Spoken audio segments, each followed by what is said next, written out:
La casa de los abuelos. Esta historia trata de mis abuelos paternos. Todo se remonta al año 2005. Para entrar un poco en contexto, mis abuelos tuvieron hijos juntos y también cada quien por separado. Juntos tuvieron 8 hijos, incluyendo a mi papá. Muchos lo llaman familia moderna. Tus hijos, mis hijos, nuestros hijos. Los años pasaron y los niños crecieron. Cada hijo se casó y formó su familia, a excepción de un hijo que siempre vivió en casa de mis abuelos hasta la fecha. Mi abuela, que padeció de varias enfermedades y ser tratadas por diferentes doctores, nunca mejoró del todo. En la casa de mis abuelos siempre se escucharon cosas, como cadenas arrastrarse por las noches, ruidos inexplicables, el abrir y cerrar de las puertas, entre otras cosas. Mi abuela, al no tener solución de los doctores, optó por ir a ver a una bruja, una señora que ayudaba a las personas con temas sobrenaturales. La señora realmente parecía una bruja, una señora alta, robusta, con cabello chino y esponjado, con una voz gruesa y una risa muy peculiar. Una regla de oro cuando vas a ver a alguien que dice ayudarte con ese tipo de problemas es no decirle más allá que tu nombre y tu fecha de nacimiento. Así puedes darte cuenta si realmente es buena en lo que hace. Y este fue el caso.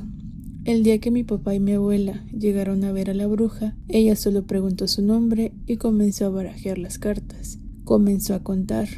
1, 2, 3, 4, 5, 6, 7, 8, 9. Y seguía barajeando. Y de nuevo contaba. 1, 2, 3, 4, 5, 6, 7, 8, 9.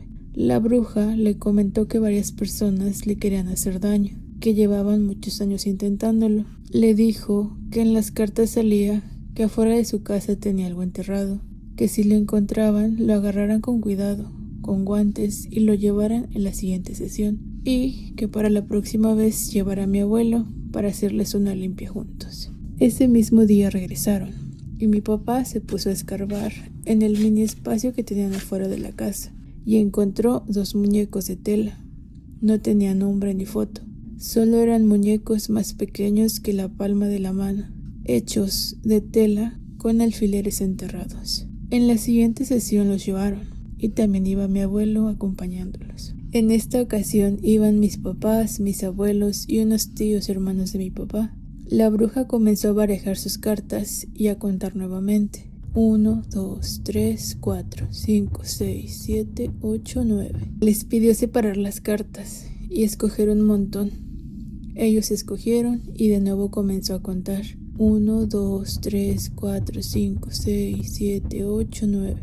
Y les dijo que efectivamente les habían hecho algo, pero especialmente querían ver mal a mi abuela. Por eso es que mi abuela no veía mejoras en su salud, que eran personas muy cercanas a ellos. La bruja les dio unas veladoras y una especie de mezcla de hierbas con alcohol para echar en la entrada de la puerta de su casa, mientras rezaba algún tipo de oración, y les dijo que ellos se iban a dar cuenta quiénes eran los que les habían hecho esto, porque se iba a ver en su cara. Solo eso les dijo. Al salir de ahí, mi abuelo le dijo a mi mamá que la bruja lo había puesto nervioso cuando la saludó. Pasaron los días y mi abuela puso la mezcla que la señora les había dado, día tras día. Así pasaron los días y no había visto nada extraño, ni quién pudo haberles hecho eso. Un domingo, como solíamos hacerlo todos mis tíos y primos, pasamos el día en casa de los abuelos. Estuvimos casi todos los nietos e hijos de mis abuelos. Todo ese día pasó de lo más normal, comiendo la deliciosa comida que mi abuela preparaba. Al día siguiente, a mi abuelo le llaman fuera de horas laborales, que fuera a arreglar un elevador que se había descompuesto, y aunque ya lo habían intentado arreglar, nadie había podido.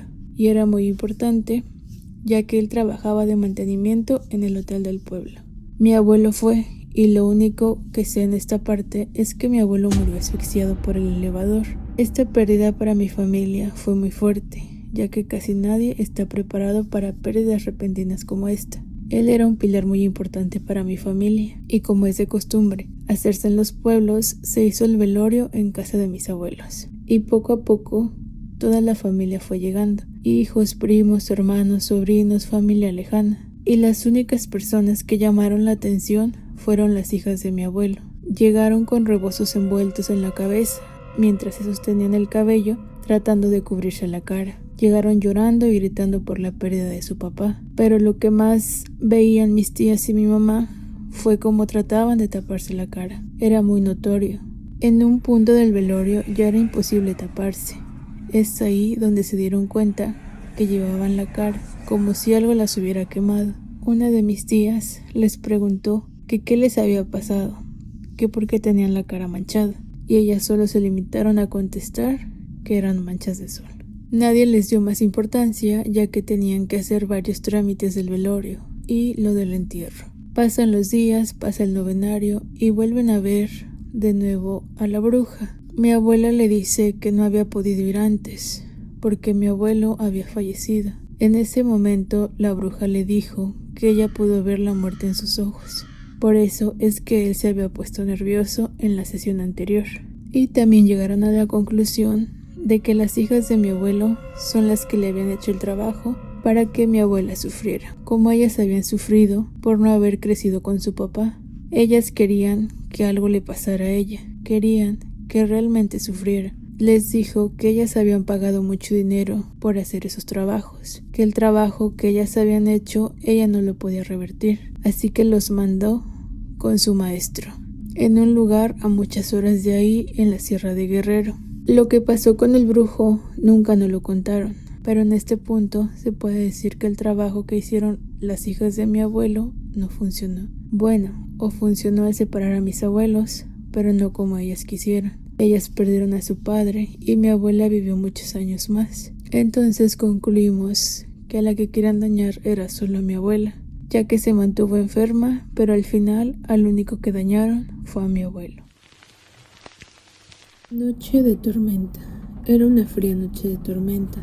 La electricidad se había cortado hace una hora, así que mi habitación estaba tenuemente iluminada por varias velas. No era gran problema para mí, ya que siempre fui aficionado a la lectura. Recuerdo que leía Cementerio de Animales. El terror y la ciencia ficción son mis géneros preferidos. Cada vez que puedo, leo también creepypastas en internet y alguna que otra leyenda. Mis padres no estaban, se habían ido a casa de mis tíos. Ellos me dejaron en casa, ya que solo sería una noche, y consideraban que con 15 años yo podía cuidarme bien. Me empezó a dar un poco de hambre, así que dejé la lectura y agarré una vela para iluminarme camino a la cocina. Eran aproximadamente las 9:30. Mientras buscaba algo de comer, la electricidad volvió. Cené y volví a mi habitación, guardé el libro, apagué las velas, tomé mi laptop y fui a la sala de estar. Estuve mucho tiempo mirando videos de YouTube. Cuando me di cuenta ya eran las 11:47, cosa que no me preocupó porque estaba de vacaciones. Recuerdo que mi padre me llamó para corroborar que todo estuviera bien, pero la comunicación se cortó. Seguramente fue por la tormenta. Ya era la 1:15 de la madrugada. Estaba en mi habitación escuchando música, mientras mi perro empezó a ladrar muy fuerte, así que miré por la ventana y no había nada, o por lo menos en la oscuridad no se veía nada. Los ladridos siguieron un largo rato, incluso eran cada vez más fuertes. De pronto se escuchó un chillido. Después de eso, un completo silencio. Los ladridos habían cesado. Bajé al patio para ver si había pasado algo con mi perro y no lo encontré, no estaba. Lo busqué casi una hora y no aparecía. Intenté calmarme, pero realmente no podía. Ese perro fue mi mascota desde que tenía 6 años. Me había encariñado mucho con él. Entré a casa y busqué mi celular para llamar a mis padres, pero fue en vano, no había señal. El teléfono de línea tampoco funcionaba, así que lo único que podía hacer era volver a mi habitación. Estuve intentando dormir, pero no podía. No dejaba de pensar en lo que le pudo haber pasado a mi perro. El reloj marcó las 2:21. Comencé a escuchar ruidos que venían desde abajo, desde la sala de estar. Era como si una persona estuviera ordenando o algo así, pero intenté no darle importancia. Después de todo, puede que haya dejado la ventana abierta y el ruido fuera producido por el viento. Llovía muy fuerte, el cielo tronaba y el viento mecía las ramas de los árboles. Eran ya las 3:25 de la madrugada y no había podido dormir. Empecé a escuchar pasos cerca. Primero eran suaves, como si estuvieran abajo. No sabía lo que era, pero a cada segundo se acercaban más a mi habitación. Al llegar a mi puerta, los ruidos cesaron. Me levanté con desconfianza y abrí lentamente la puerta. Las luces estaban apagadas, no obstante, pude apreciar una sombra al fondo del pasillo. Era la silueta de una persona. Prendí inmediatamente la luz y al hacerlo me sorprendí al ver que ya no estaba. Pensé que mi cabeza me estaba jugando una mala pasada, así que fui al baño a darme una ducha para despejarme. Cuando estaba yendo, escuché la puerta de mi dormitorio. Esta empezó a abrirse lentamente. Cuando me di la vuelta, finalmente lo vi. Era una criatura humanoide. Diría que era una mujer pálida con ojos muy oscuros, piel putrefacta y heridas abiertas. Me quedé en shock por unos segundos hasta que esa cosa empezó a correr hacia mí. Rápidamente reaccioné y corrí lo más rápido que pude. Me metí en el baño, cerré la puerta y me recosté sobre ella. Pensé que ahí estaría a salvo, hasta que comencé a notar unas cuantas manchas de sangre en la pared que se incrementaban al llegar a la bañera. Mi perro estaba dentro de la bañera, flotando en sangre, totalmente desfigurado y sin órganos. En su lomo habían grabado un texto corto que decía: "Tú eres el próximo". Comencé a llorar desesperadamente. No podía hacer nada más que eso. Realmente no sabía a lo que me estaba enfrentando. No sé cuánto tiempo pasó, pero aún no podía calmarme.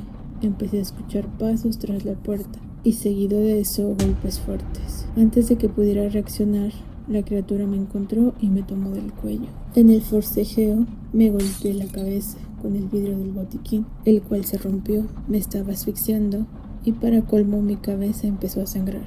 Poco a poco iba perdiendo la conciencia hasta que finalmente me desmayé. Desperté en el hospital 3 días después. Mis padres estaban a mi lado. Me contaron que cuando llegaron a mi casa sintieron un olor diferente. Se empezaron a preocupar al no encontrarme y me buscaron por toda la casa. Finalmente me dijeron que me encontraron desmayado en la bañera con marcas de dedos en el cuello, con mi perro brutalmente asesinado a mi lado. Si les hubiera dicho lo que realmente ocurrió, probablemente no me hubieran creído. Y les tuve que decir que lo último que recordaba es que alguien me golpeó muy fuerte la cabeza. Ya pasaron 2 años desde ese suceso y no puedo dejar de pensar en ello. Principalmente porque en las noches, desde hace meses, escucho rasguños tras la puerta. Quizás haya llegado el momento. Quizás se cumpla lo que estaba escrito en mi perro. Tú eres el próximo. El hombre de la carretera. Pablo decidió que esa noche le iba a pasar bien. Hizo algunas llamadas y quedó con sus amigos. Uno de ellos iba a llevar a su novia. Los pasaría a recoger a las 11 de la noche. Antes irían a tomar algo y después a bailar. La discoteca quedaba bastante alejada de la ruidosa ciudad. Para llegar allí había que tomar una carretera, que por su estructura y por su gran tránsito la llamaban la carretera de la muerte. Muchos accidentes pasaban ahí. En el viaje de ida recordaron viejos tiempos, anécdotas, historias cómicas y uno que otro recuerdo. Tenía mucho tiempo que no se reunían para salir. La carretera era oscura. Con la luz de los faros del coche se podía ver lentamente la vegetación en sus respectivos costados. La luz era tal que se podía ver el cielo colmado de estrellas, algo que no se apreciaba en la ciudad. Llegaron al lugar y no había mucha gente como en otras ocasiones. Esto les llamó la atención y se preguntaron qué había pasado con esa discoteca que antes era tan popular. Efectivamente, al ingresar al local se dieron cuenta que era notable la poca concurrencia, pero aún así trataron de pasarla bien. Pablo no bebió alcohol, tenía que conducir de regreso a la ciudad y disfrutó del momento y de la música. Pablo se empezó a sentir muy cansado. Le preocupó un poco, ya que la fama de la carretera le infundía un poco de respeto. No quería jugar con el destino y atraer hacia ellos la fatalidad. Así que les dijo a sus amigos que ya era hora de regresar. Y sus amigos, sin más que preguntar, aceptaron. Quizás por el aturdimiento, por el cansancio o por el sueño, el viaje fue silencioso. Aún así, todos hacían un gran esfuerzo para no dormirse y así evitar que Pablo lo hiciera. Sin saber por qué, la oscuridad inquietó a Pablo. Una agitación intensa hizo que su corazón se acelerara. Intentó respirar más profundamente, como si inconscientemente una voz le dijera que se calmara. Sus pensamientos de repente enloquecieron. Una sucesión de imágenes acudían a su mente, imágenes sin sentido, pero una se instaló por unos eternos segundos en su cabeza. Era la imagen de un cementerio, como si una cámara hiciese el recorrido. Desde la entrada del panteón, pasando por las hileras de tumbas descoloridas, hasta llegar a una sin nombre. Había una fosa que no había sido cubierta y podía verse la tierra a sus costados. La cámara imaginaria se hundía en la oscuridad profunda, no se podía ver el fondo. De repente Carolina gritó: «¡Cuidado!». Tal advertencia lo hizo volver en sí. Gracias a su habilidad de manejar, logró esquivar a ese hombre, que de la nada se cruzó por delante del coche. Todos se alertaron. Pablo, algo asustado, frenó el coche. Quería ver quién era ese hombre y si se encontraba bien, pero ya no estaba. Se había perdido entre la vegetación. Reponiéndose del susto, comentaron lo extraño que fue esa escena. Carolina fue quien mejor lo vio. Comentó que estaba con el torso desnudo, descalzo y que llevaba un pantalón deportivo. Se preguntaron qué hacía un hombre caminando a esas horas, solo y vestido de ese modo, ya que era invierno y hacía frío. Siguieron el camino, pero aún temerosos por lo que había ocurrido, especialmente Pablo, que segundos antes había tenido esa imagen de muerte, se le quedó grabada en su mente. Ese rostro que en ningún momento se volteó para mirarles. Ese rostro que no mostró ni sorpresa ni el susto propio de cualquier persona que está cerca de ser atropellada. Más bien, la mirada de ese hombre era perdida, como si caminara desorientado. Pablo hizo este comentario y se preguntaron si a este hombre le pasaría algo, si estaba drogado, ebrio o si tendría alguna enfermedad mental que le hiciera divagar sin sentido. 5 kilómetros más adelante, la oscuridad se desvaneció. Las señales luminosas de la policía les indicaron que tenían que disminuir la velocidad y detenerse. Había un poco de gente, varios policías, coches estacionados al lado de la carretera y sobre todo las luces intermitentes de los coches de policía. Pablo se detuvo y se bajó para ver qué había sucedido. Un policía se le acercó y le preguntó hacia dónde se dirigían. Ante esta pregunta, Pablo respondió amablemente que se dirigían a la plaza central de la ciudad. Acto seguido, el policía le pidió su documentación. En el instante en que se disponía a ver la documentación de Pablo, se le acercó un compañero y le susurró algo al oído. El policía le devolvió los papeles y le dijo: «Espere aquí unos minutos, por favor». Pero la curiosidad fue más fuerte. Se acercó unos metros para ver a muchas personas que parecían ocupadas en alguna tarea, fotografiando, hablando entre ellas. Cuando se estuvo lo suficientemente cerca, Pablo quedó consternado. El hombre que yacía tirado y sin vida era el mismo con el que se habían topado kilómetros atrás. Se dio la vuelta e hizo una señal a sus amigos para que se acercaran. Se aproximaron. Todos quedaron asombrados con un poco de miedo. El policía, que le había pedido la documentación a Pablo, se percató de su proximidad al cuerpo. Se dirigió hacia ellos y les dijo: «No pueden estar aquí». Carolina, emocionada y nerviosa, le explicó: «Señor, a este hombre le vimos hace unos 15 minutos aproximadamente, kilómetros atrás. Estaba caminando a la deriva». El policía, con un gesto de incredulidad, les dijo: «No puede ser. Este hombre murió como hace 1 hora y media y no sabemos qué fue lo que sucedió». Pasaron 10 minutos hasta que la policía les indicó que ya se podía circular. Habían recogido el cadáver. Todos subieron al coche sin decir ni una palabra.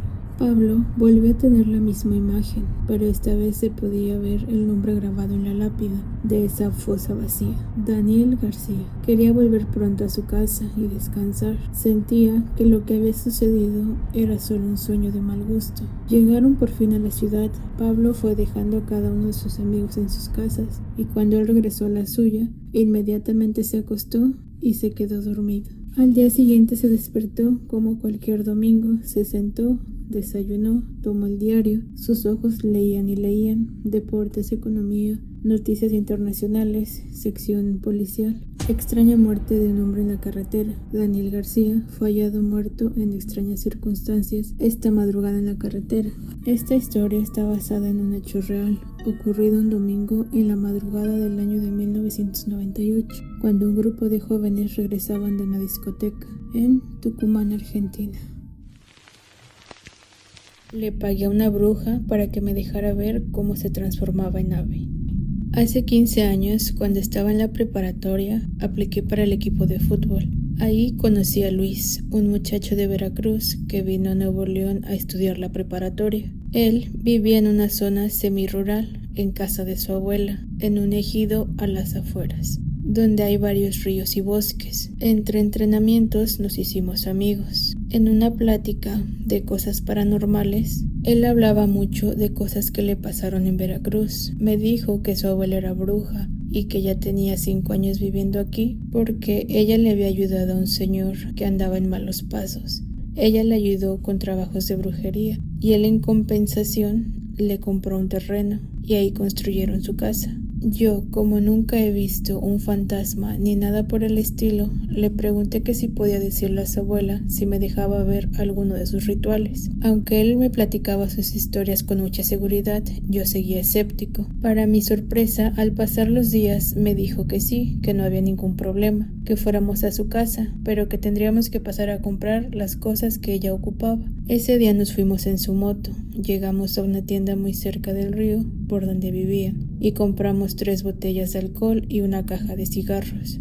Llegamos como a las 5:30 al terreno donde vivían y en medio estaba la casa, donde tenían muchas flores y hierbas que yo no conocía. Entre ellas yo solo pude reconocer la marihuana. Al entrar a la casa me llegó el olor a incienso y a veladoras. Había un altar con estatuillas de la muerte y de Malverde. Es un santo popular por proteger a las personas dedicadas a la producción o tráfico de drogas. En medio tenía 3 recipientes, algo grandes. A los 3 se les desbordaban billetes, monedas y hasta cadenas de oro. Me sentí mal cuando le puse mi billete de 200 entre los de 500. Salió la señora, abuela de mi amigo, una viejita muy delgada, como de unos 90-100 años. Mi amigo me había dicho que tenía 70. Era una señora muy encorvada y caminaba muy despacio. Me vio y amablemente me tomó de la mano para saludarme de beso. Recuerdo que su mano estaba muy fría y como si nada me invitó a pasar. No quiso aceptar las botellas de alcohol ni los cigarros. De hecho, regañó a mi amigo y le dijo que ya tenía cosas, que para qué me hacía gastar. Nos preguntó por la escuela y que si queríamos algo de tomar. Y sentada en su mecedora, me dice: a ver, muchacho, ¿qué es lo que quieres saber? Y me empezó a latir el corazón muy fuerte. No sé por qué, pero no pude decir nada. Y mi amigo intervino y le dijo que yo era inteligente, pero que dudaba de muchas cosas. Ella nada más sonrió y comenzó a platicar con mucha fluidez y muy seria sobre cosas que prefiero quedarme para mí por respeto a ella. Lo único que puedo decir de lo que me platicó ese día es que la mayoría de los rituales son de origen prehispánico y según en la colonización el Vaticano tuvo que intervenir para contrarrestar la brujería. Habló de un rezo que se llama las 12 verdades. Solo eso recuerdo. A las 7 aproximadamente ya había oscurecido. Nos dijo: vámonos, y agarró una hoz que estaba oxidada y negra, también unos puros y una botella de vidrio, como de vino, pero muy vieja. Tenía algún licor o alcohol amarillo, pero no pude reconocer qué era. Y metió las cosas en una bolsa, mientras en el patio arrancaba ramitas y algunas semillas que iba recogiendo de algunas plantas. Las puso en una bolsita negra de tela y nos fuimos para atrás de la casa. Ahí tenía gallinas y algunos chivos sueltos. La casa estaba a unos metros del río. Se podía escuchar la corriente a lo lejos y muchas chicharras. Entre el terreno de la casa y el río había mucha maleza. Y la señora nos dice: aquí es, y se empieza a quitar toda la ropa. Por respeto a ella no lo describiré. Yo me volteé y a Luis le dio pena. La señora se comenzó a colgar la hoz en el cuello, sacó la botella de alcohol y se la empezó a esparcir por todo el cuerpo. Le dio la bolsa a Luis y le pidió que la dejara abajo de la máquina de coser cuando regresara a casa. Agarró los puros y unas monedas viejas que ya no estaban en circulación. En el piso colocó la bolsita donde había puesto las ramas y semillas y comenzó a caminar ella sola hacia en medio de la maleza. Ya estaba oscuro, pero todavía con luz del sol, y empecé a sentir una presión en los oídos, como si hubiera una explosión cerca. Alcancé a ver que la señora se estaba prendiendo en fuego, pero no era fuego, era una bola de fuego. Y se sentía como que algo no estaba bien. Me impactó más eso que ver a la señora hacerse una bola de fuego. Y empezó a irse para arriba y para abajo. Y a unos 20 o 30 metros el fuego se apagó de 2 aleteos que se escucharon muy fuerte y cayó un pájaro muy feo de color negro. No sé por qué dicen que se hacen lechuzas. Este era como buitre, urraca o un cóndor. En realidad es difícil describirlo. El ave recoge con el pico la bolsa con hierbas y nos pasó volando por arriba. El sonido de los aleteos no se me olvidan. Es algo que hasta la fecha recuerda. Mi amigo Luis reprobó el siguiente semestre y su abuela lo ayudó para irse a Estados Unidos. Le perdí el contacto a los años. Gracias por enseñarme a dudar de lo que uno no cree o nunca ha visto.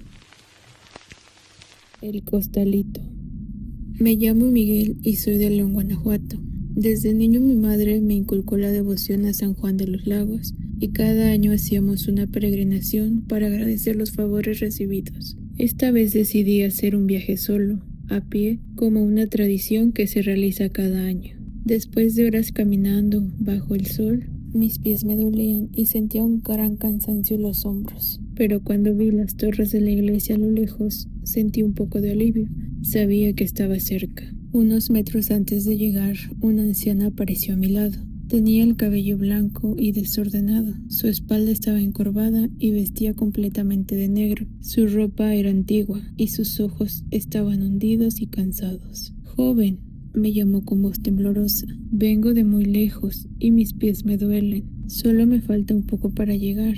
¿Me podrías ayudar con mi costal? Era un bulto pequeño, pero cuando lo tomé sentí que pesaba como si llevara piedras adentro. Claro que sí, señora, le respondí, cargándolo con esfuerzo. Avanzamos juntos hasta la iglesia, pero cuando llegué a las escaleras, la busqué para devolverle sus cosas, pero no la encontré. La anciana ya no estaba.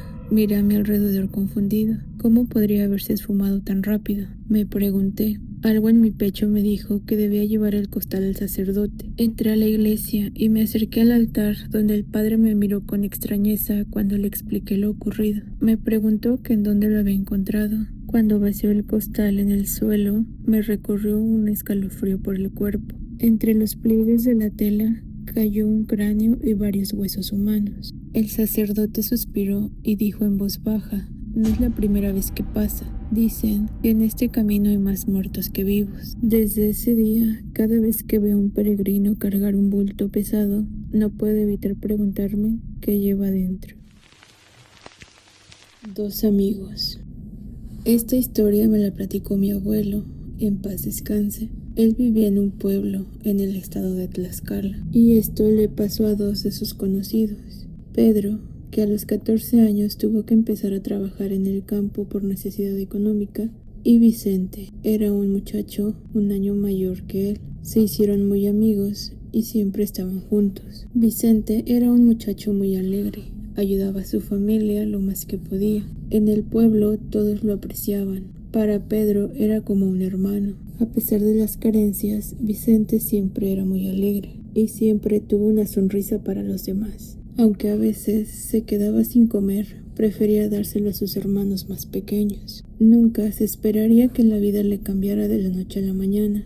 Poco tiempo después de cumplir 18 años, sus papás junto con sus hermanos fallecieron en un accidente. El camión donde viajaban de regreso a su pueblo sufrió un fuerte accidente y no hubo sobrevivientes desafortunadamente. Todos en el pueblo trataron de ayudarlo y de consolarlo, pero para Vicente el mundo se le había venido abajo. Pedro siempre trató de estar a su lado, pero cada día era más difícil, porque Vicente siempre quería estar solo, se la pasaba renegando de Dios, por la pérdida de su familia y por la vida de carencias que siempre había tenido. Un día desapareció. Pedro y la mayoría del pueblo lo buscaron por todos lados, pero nadie lo había visto. Pasaron semanas y meses hasta que regresó un año después, pero ya no era aquel joven humilde, estaba completamente cambiado, hablaba y se comportaba diferente, vestía de forma elegante y anduvo por el pueblo saludando a todos. Al final fue a ver a Pedro por la noche, pero le dijo que no quería entrar a su casa,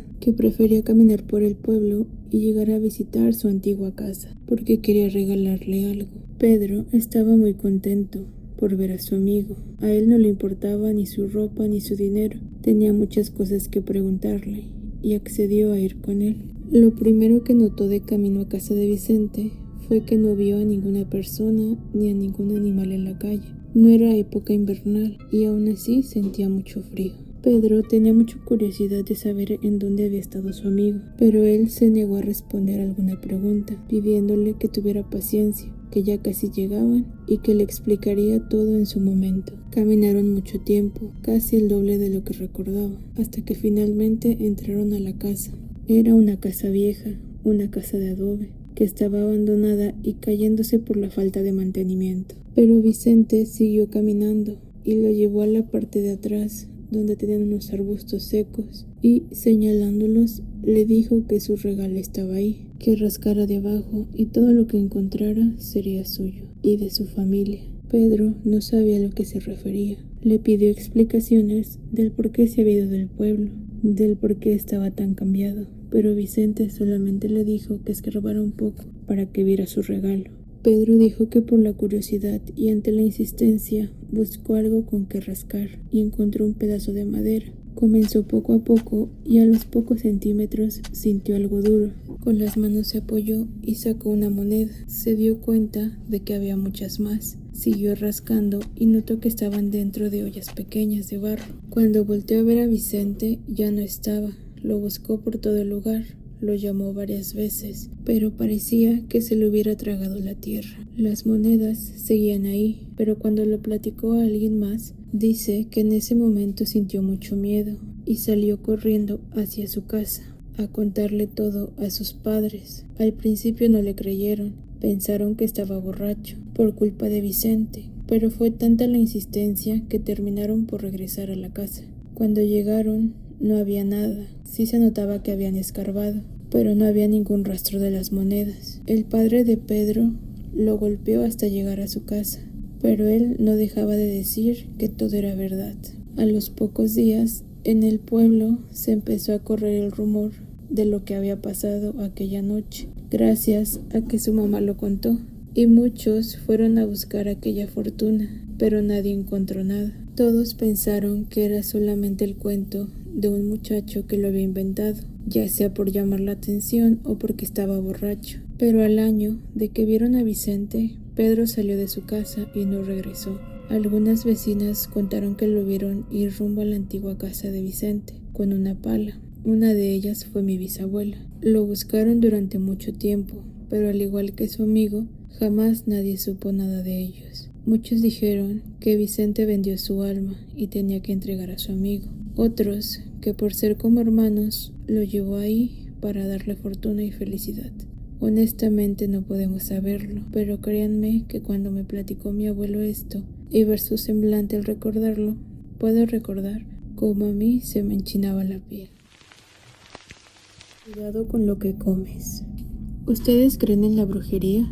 Yo comienzo a hacerlo. Cuando era niño, mi padre me llevaba a visitar a mis bisabuelos. Era una casa vieja con una energía negativa, muy pesada. Desde los más grandes hasta los más pequeños, lo sentíamos. Todos en algún momento vimos y escuchamos cosas extrañas. En lo particular, cuando dormíamos ahí, yo siempre tenía una pesadilla. Soñaba que en el centro de su sala aparecía un ser delgado, con cuernos, cola y piel escamosa. Siempre despertaba llorando, con fiebre. Me decían que me tranquilizara, que ahí no había nadie, que solo era mi imaginación. Mi bisabuelo era una persona normal, pero la bisabuela era distinta. Había algo en ella que generaba miedo, desconfianza e incomodidad, sobre todo en los niños. Muchos años después, platicando entre primos, ya como adultos, llegamos a la conclusión de que todos sentíamos lo mismo ante su presencia, sobre todo cuando nos hacía de comer lo que cocinaba. Era muy insistente cuando nos ofrecía comida. Yo le decía que no, porque a pesar de ser un niño, notaba algo en su mirada. Le recuerdo con el brazo extendido, con un plato en la mano, observándome con detenimiento, con cierta ansiedad, como si fuera a perder algo importante si yo no aceptaba. Podía leer en sus ojos que me decía: come, no te pasará nada. Si hubiera sido por mí, nunca hubiera probado su comida. Lo hacía porque mi padre me obligaba. Él consideraba como una grosería el hecho de que le dijera no a su abuela, o sea, a mi bisabuela. Años después, mis primos y yo notamos que nuestros abuelos y padres, los que crecían cerca de la bisabuela, tuvieron una vida difícil, con mucho dolor y sufrimiento. además de que todos murieron de formas muy extrañas. Lo curioso es que cuando nuestros padres murieron, a nosotros nos comenzaron a suceder cosas similares. Sobre todo, hemos tenido el mismo sueño, en donde nuestros hijos están alrededor de la bisabuela y les reparte comida. Cuando la comen, quedan inmóviles y ella se convierte en una especie de animal sin piernas y brazos. A su torso le brotan una especie de patas mientras mueve su cabeza aceleradamente de un lado a otro. No sabemos a quién acudir. Hemos tratado de encontrar a alguien que nos pueda ayudar a entender lo que sucede, sobre todo porque realmente, antes de que uno de mis tíos falleciera de una manera trágica e ilógica, en su lecho de muerte le dijo a mi prima: no coman de eso, no coman nada que les dé, es mala, la estoy viendo delante de mí, en medio de bestias. La bisabuela está por cumplir 103 años, está sola, nadie sabe exactamente cómo vive. A su edad nos cuesta creer que aún pueda moverse y hablar. Sin embargo, hace unos días nos buscó una de sus vecinas, nos trajo un mensaje de su parte. Dice que quiere conocer a sus tataranietos, le preocupa que tal vez tengan mucha hambre. Las brujas de Naica.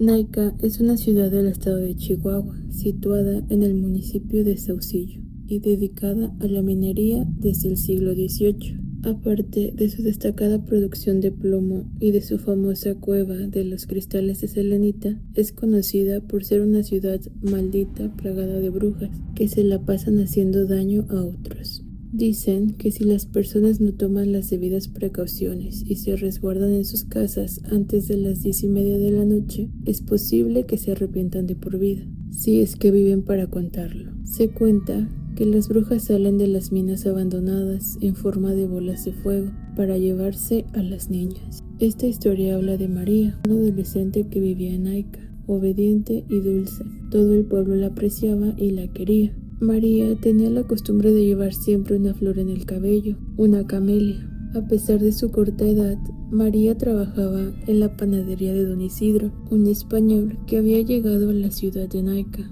María era la encargada de hacer el pan, pues habilidad no le faltaba, ni tampoco conocimiento. Todos sus conocimientos los aprendió de su abuela, doña Catalina, buena repostera de la ciudad. Mari, como la llamaban de cariño, salía de su trabajo a las 9 de la noche y se dirigía tranquilamente a su casa. Una noche de luna llena, María se desvió un poco de su camino habitual para ir al lago a ver cómo la luna se reflejaba en la superficie. Tan emocionada se encontraba gozando del espectáculo que se olvidó de la hora. Cuando tomó conciencia, la campana de la iglesia sonaba. Marcaban las 12 de la noche. La leyenda cuenta que María observó que desde las montañas mineras se desprendían bolas de fuego que se acercaban rápidamente a la ciudad. Trató de correr, pero no pudo. Una de las bolas se acercó a ella, la tomó por la cintura, le mordió el cuello y se la llevó. Nunca nadie supo más de ella, pero todos en el pueblo sabían que las brujas se llevaban a las mujeres para convertirlas en futuras brujas. Muchos dicen que ese fue el horrendo destino de María, confirmado cuando cerca del lago encontraron una camelia marchita y por los gritos que escucharon los vecinos cerca del lago. Todos dicen que María se convirtió en una bruja de Naica. Nunca reces el credo 3 veces. Cuando mis hijos lloraban mucho y no me dejaban dormir, mi mamá decía que tenían mal de ojo. Ella cerraba todas las puertas de la casa y con la misma ropa que traían puesta los limpiaba.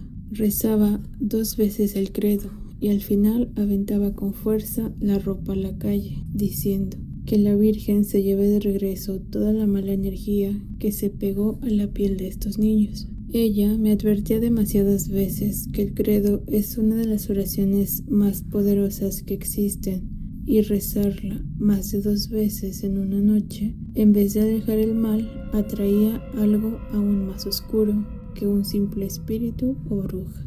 Increíblemente, cuando ella hacía eso, mis hijos dejaban de llorar y dormían toda la noche sin problemas. Aquella ropa que se aventaba jamás debía volver a usarse. No se quemaba ni se regalaba, solo se guardaba para tirarla a la basura años después. Cuando mi mamá falleció, saqué sus pertenencias y encontré la ropa de mis hijos cuando estaban niños. La metí a una bolsa negra y pensaba tirarla a la basura, pero mi hermana la menor encontró la ropa y se la puso a su bebé. El niño no dejaba de llorar. Yo jamás había hecho un ritual que mi mamá hacía y mi hermana no lo conocía porque mi madre había muerto antes de enseñárselo. Con mucho miedo le quité la ropa a mi sobrino y comencé a rezar. Cuando abrí la puerta para aventar la ropa a la calle, vi a mi mamá frente a mí. Ella masticaba un animal mientras reía de una manera tan grotesca. Me asusté tanto que me metí de nuevo a la casa y no tiré la ropa. Del miedo recé una vez más el credo. Repetí el ritual una vez más, pero no funcionó. El niño estaba peor.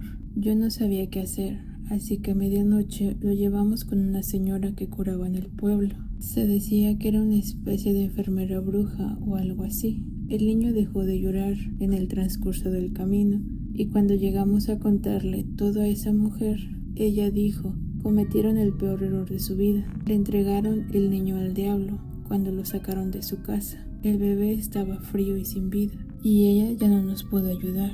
Mi hermana me culpó por todo y tal vez sí tuve la culpa por no haber dimensionado las cosas que mi mamá veía cada vez que realizaba ese ritual. Mal de ojo. Durante siglos, en el sur de Italia, existió una creencia que muchos consideraban tan real como cualquier enfermedad. Se decía que una mirada podía enfermar a cualquier persona.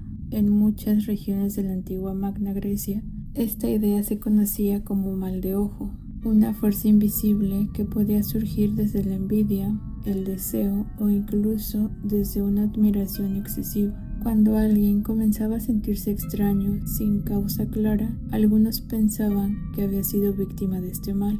Siempre eran los mismos síntomas: cansancio repentino, dolores de cabeza, ansiedad o debilidad sin explicación.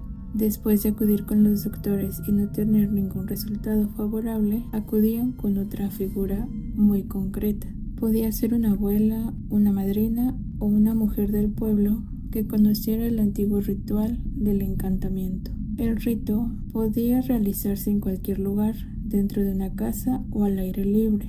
Lo único que realmente importaba era el silencio y la concentración. La curandera se colocaba frente a la persona afectada, hacía la señal de la cruz y con el pulgar dibujaba 3 pequeñas cruces sobre la frente.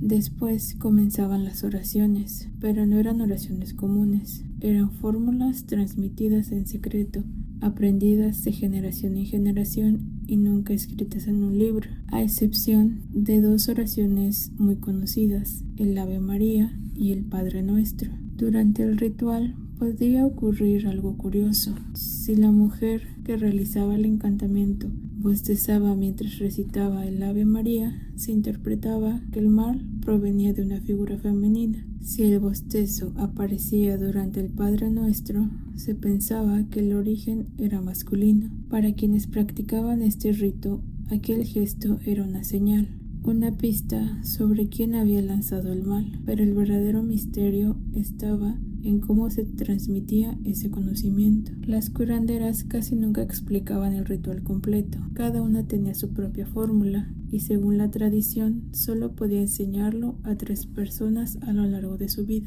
Además, el momento para hacerlo era muy específico. Tenía que ser la medianoche de Nochebuena. Hoy muchos consideran estas prácticas simples supersticiones del pasado.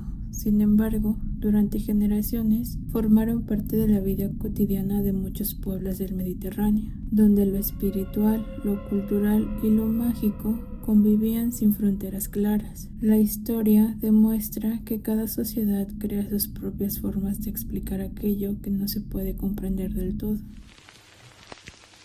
Déjalos descansar. Cuando perdemos a un ser querido, muchas veces nos negamos a dejarlos ir, ya sea que se hayan ido de manera violenta por una enfermedad o después de haber vivido muchos años. Los humanos tendemos a aferrarnos de las personas cercanas y cuando fallecen sentimos que una parte de nosotros se muere también. A mí me pasó con mis abuelos. Por mucho tiempo me negué a aceptar su partida y egoístamente no lograba dejarlos partir. Cada que pensaba en ellos, cada que veía sus fotos o cada fecha especial, lloraba por ellos, por su ausencia y por el dolor tan inmenso que sentía al no tenerlos conmigo. De alguna manera los tenía atrapados aquí conmigo. A veces sentía su presencia en mi casa. Alcanzaba a olfatear el aroma de la loción de mi abuela o el olor de mi abuelito. El aroma del té de limón que muchas veces les gustaba. Muchas veces me dijeron que tenía que dejarlos descansar en paz, pero yo no sabía cómo. Hasta hace unos días, justamente cuando cumplí años, mi esposo me dijo que tenía la premonición de que algo relacionado a mis abuelos iba a suceder, así que me preparé con un vaso con agua debajo de la cama y una gota de miel de abeja sobre mi tercer ojo. Todo esto para tener una mejor percepción de la experiencia. Lo que sucedió no puedo explicar si fue un sueño, pero se sintió muy real.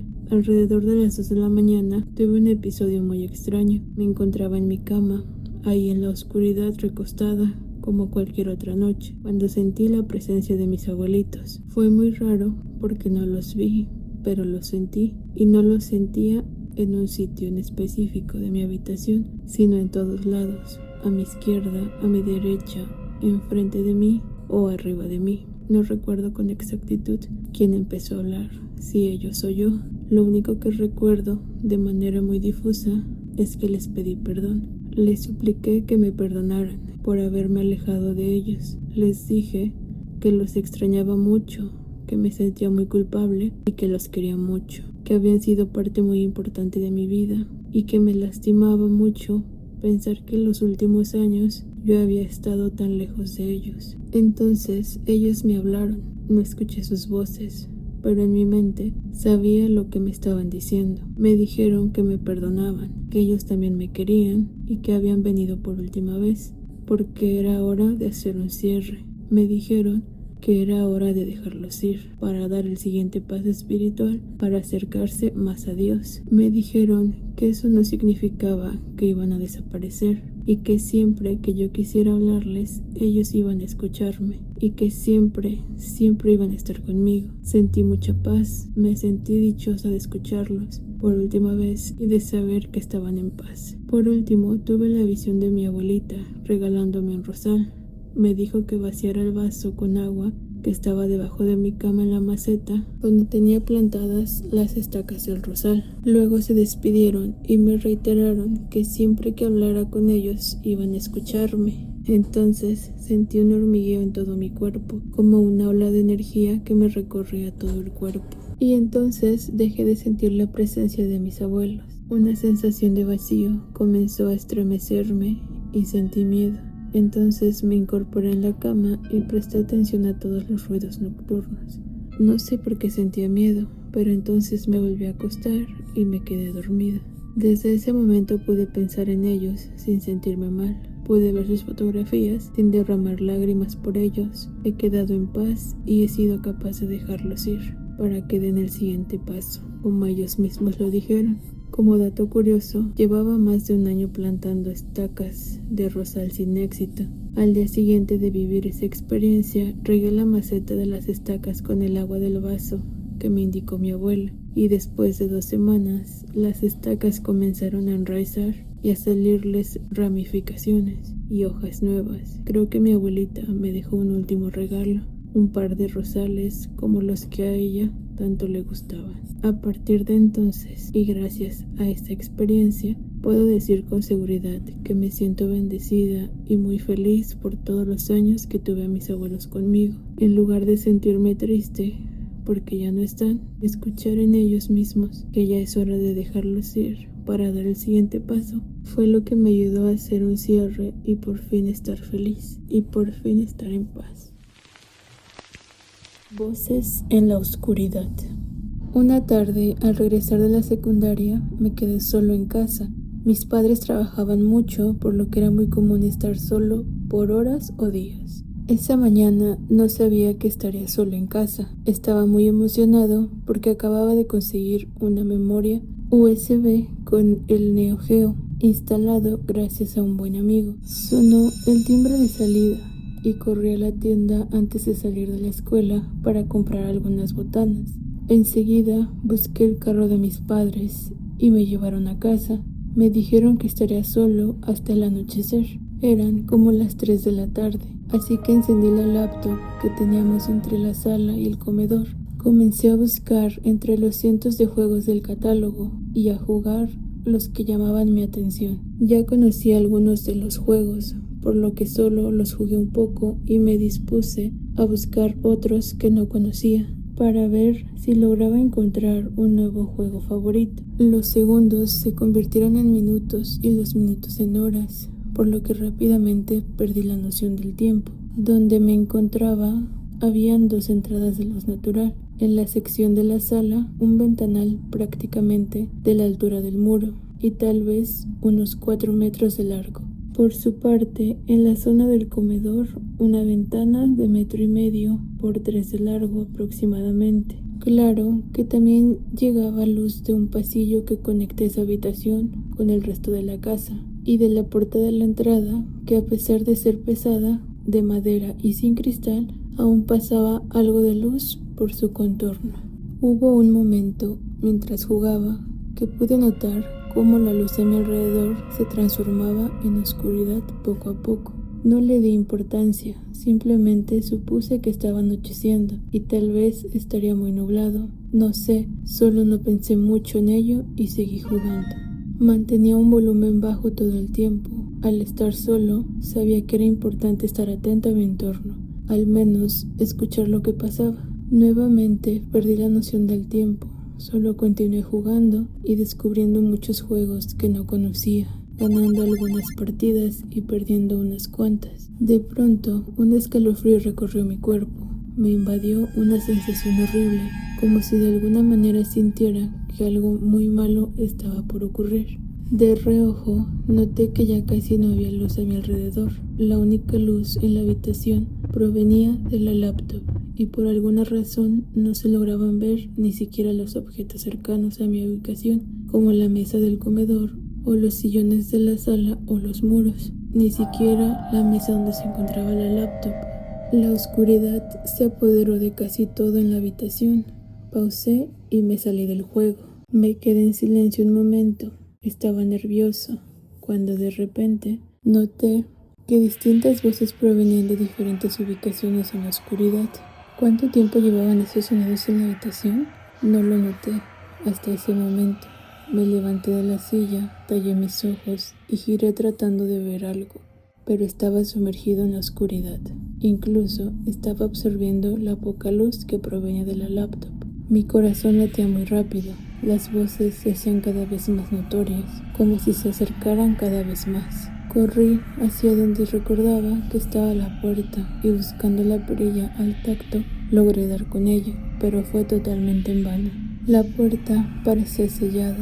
No lograba abrirla, sin importar qué tan fuerte lo intentara. Las voces no cesaban y no lograba distinguir qué decían. Fue agobiante y aterrador, hasta que me convencí de poder abrir la puerta, y en un último intento desesperado y sintiendo las voces ya a mi lado, logré abrir la puerta, y al entrar la luz del sol, la oscuridad se fue desvaneciendo gradualmente.